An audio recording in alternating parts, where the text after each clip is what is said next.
प्रशिक्षण के बरबसपुर में 11वां दिन है ना। तो अभी फिलहाल दे बरबसपुर में हमारा डांस की तैयारी चलत हवे, जेमें हमन मतलब दूल्हा मतलब शादी वाला डांस करत है संगवारी हो है ना। तो ओमें दूल्हा और दुल्हन के भूमिका निभाई दुल्हन के भूमिका निभाई कामनी दीदी जी और दूल्हा के दीपचंद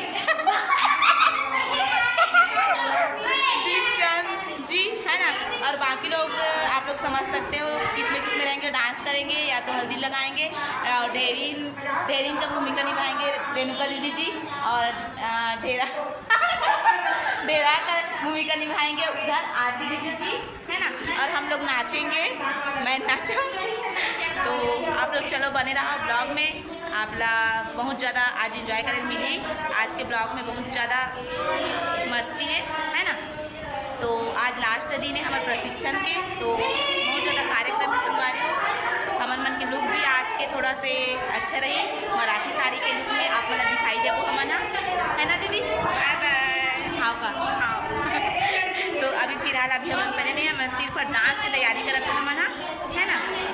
और कल तो सब अपन अपन घर चल देखो संगवारी हो, तो थोड़ा बहुत बना लेते वीडियो ऐसे करके बनाते हैं। तो आप मन बिल्कुल वीडियो ला लाइक कमेंट शेयर कर दो, चैनल में न होते मैं सब्सक्राइब कर दूँ। ये देखो पूरा तैयारी चला था मेरा, दीदी जी मैं अपन कार्य में लगी हुई